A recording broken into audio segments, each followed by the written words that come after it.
Shalom, salam damai sejahtera Bapak Ibu, Saudara dan Saudariku seiman. Senang berjumpa kembali dengan Anda dalam permenungan harian Sabda Tuhan, Embun Sabda, hari Minggu 28 November 2021, Minggu Advent yang pertama. Semoga Anda dalam keadaan sehat walafiat, tetap semangat, tetap tersenyum, dan tetap berpengharapan pada Tuhan kita Yesus Kristus. Anda selalu dalam lindungan kasih Tuhan. Buat saudara dan saudariku yang sakit, saya berdoa dalam nama Tuhan Yesus, Anda sembuh. Saudara dan saudariku, di hari Minggu Advent yang pertama ini, gereja mengajak kita merenungkan bacaan pertama dari kitab Nabi Yeremia, bab 33 ayat 14 sampai 16.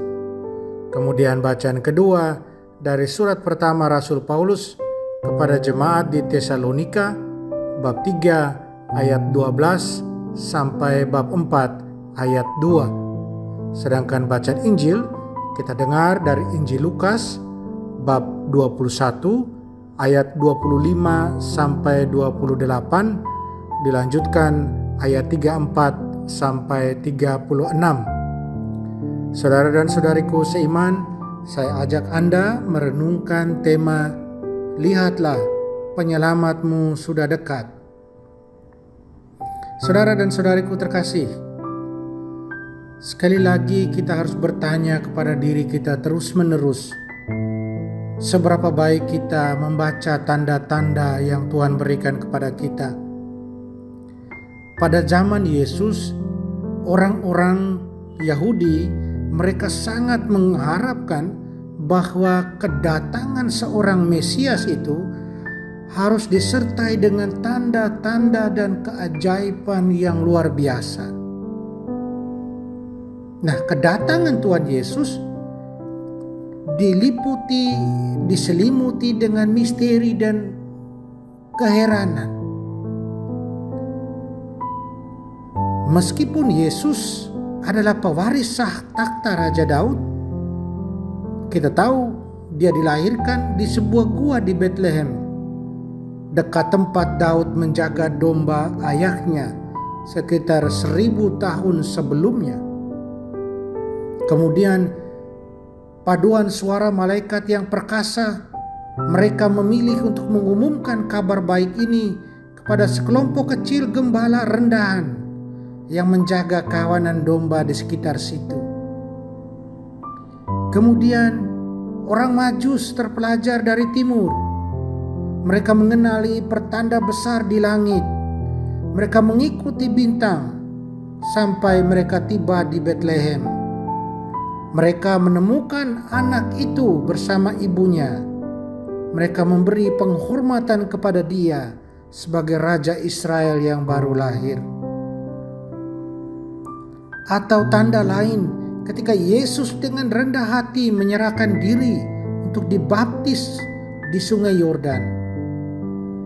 Ada suara dari balik awan, suara Bapa yang berseru dengan keras, "Inilah anakku yang kukasihi, padanya aku berkenan."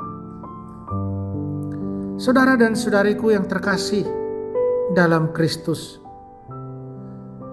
selama pelayanan publiknya juga Yesus menunjukkan banyak tanda.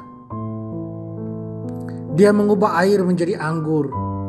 Dia menenangkan badai di danau. Dia berjalan di atas danau. Dia melipat gandakan 5 roti dan 2 ikan untuk memberi makan 5.000 orang.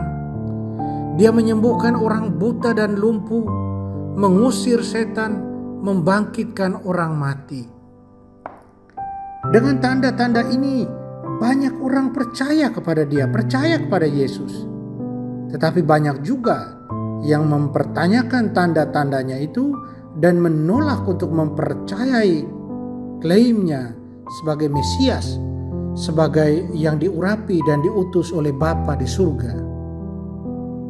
Tanda terakhir dan terbesar Yesus selama pelayanannya di dunia adalah kebangkitannya dari kubur pada hari ketiga setelah penyaliban, dan kematiannya di atas kayu salib. Tanda ini menunjukkan kekuatannya untuk mengalahkan kematian dan untuk memberikan kehidupan abadi bagi semua yang percaya kepadanya. Yesus juga memberitahu murid-muridnya tanda besar lainnya, kedatangannya kembali dalam kemuliaan di akhir zaman. Dia akan datang untuk kedua kalinya sebagai hakim dan penebus yang maha penyayang untuk membela mereka yang menerima dia sebagai Tuhan dan Juru Selamat. Yesus menyatakan bahwa tanda terakhir pada akhir dunia ini tidak salah. Semua akan mengenali dan melihat Anak Manusia datang dalam awan dengan kuasa dan kemuliaan yang besar. Orang-orang Yahudi, saudara dan saudariku, pada zaman Yesus, mereka mencari seorang raja Mesias yang akan membebaskan mereka dari pemerintahan Roma yang menindas. Banyak yang berharap pada Yesus, banyak sekali yang berharap pada Dia. Namun mereka melewatkan tanda-tanda itu. Dan alasan terpenting kedatangan Sang Mesias yang pertama, kedatangan pertamanya, kematiannya di kayu salib sebagai kurban penebusan dosa-dosa dunia, dan kemenangannya atas kematian ketika Ia bangkit pada hari ketiga. Mereka melewatkan tanda-tanda itu. Mereka tidak percaya.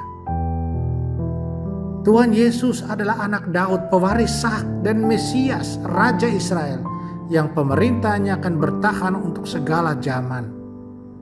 Dan Anak Manusia dipilih Allah sebagai penguasa yang diurapi, yang akan datang pada akhir zaman untuk mendirikan kerajaan perdamaian, kebenaran dan keadilan bagi semua bangsa dan umat di bumi.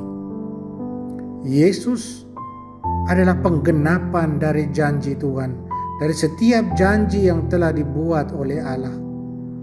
Tuhan Yesus melalui karunia dan karya Roh Kudus yang berdiam di dalam kita, meyakinkan kita akan kehadirannya yang kekal dan janji bahwa Ia akan kembali lagi.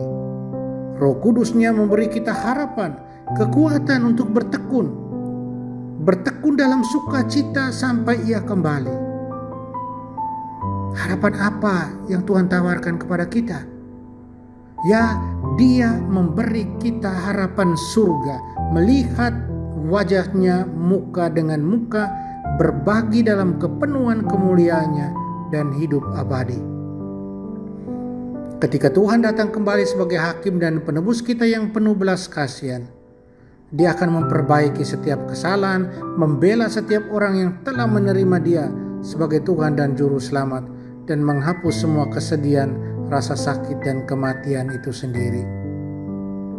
Saudara dan saudariku terkasih, deskripsi nubuat Yesus tentang akhir zaman dan hari penghakiman bukanlah hal baru bagi orang Israel. Para nabi telah menubuatkan peristiwa-peristiwa ini berabad-abad sebelumnya. Yesus berbicara tentang kedatangan kedua sebagai satu fakta yang harus diketahui. Lihatlah, hari Tuhan datang kejam dengan murka yang dahsyat, untuk membuat bumi menjadi sunyi dan untuk membinasakan orang-orang berdosa. Saudara dan saudariku, kita ada dalam masa Advent. Kita memasuki masa Advent. Banyak gereja di timur dan barat sejak awal abad pertama era Kristen telah menandai masa khusus untuk merayakan kebenaran sentral dari iman Kristiani. Masa Advent yang mendahului Natal dan Epifani mengingatkan kita bahwa kita adalah orang-orang peziarah, orang-orang asing, orang-orang buangan yang merindukan rumah sejati kita dengan Tuhan di kerajaan surgawinya, dan yang menunggu dengan penuh sukacita harapan kembalinya Tuhan di akhir zaman. Kapan itu akan terjadi? Kapan Tuhan akan kembali? Tidak seorang pun kecuali Bapa di surga yang tahu hari itu. Tapi itu adalah fakta yang pasti. Kita akan mengalami itu. Kita akan hidup di akhir zaman. Akhir zaman dimulai dengan kedatangan pertama Kristus, inkarnasinya yang kita rayakan pada Natal dan Epifani, dan berpuncak pada kedatangannya yang terakhir pada hari penghakiman. Saudara dan saudariku, mari kita masuki masa Advent dengan penuh semangat penantian, semangat siap sedia, semangat untuk semakin dekat dengan Tuhan. Lihatlah, Sang Penyelamat kita sudah dekat. Amin. Mari kita mohon kekuatan dari Tuhan, kita berdoa. Tuhan Yesus, semoga kami tidak pernah melupakan tanda-tanda kehadiran-Mu dalam hidup kami, tanda-tanda tindakan-Mu dalam hidup kami. Bebaskan kami dari kebodohan rohani kami, dari ketidakpedulian, dan dari setiap gangguan yang menjauhkan kami daripada-Mu. Bantulah kami agar tidak pernah bosan mendengarkan firman-Mu, mencari-Mu dalam doa, dan mendambakan kedatangan-Mu kembali dalam kemuliaan. Amin. Mari kita mohon berkat Tuhan, Tuhan sertamu dan sertamu juga. Kita sekalian semua yang kita sayangi dan kasih, segala usaha, rencana, dan kerja kita dilindungi, dibimbing, dan diberkati Allah yang Maha Kuasa, Bapa dan Putra dan Roh Kudus. Amin.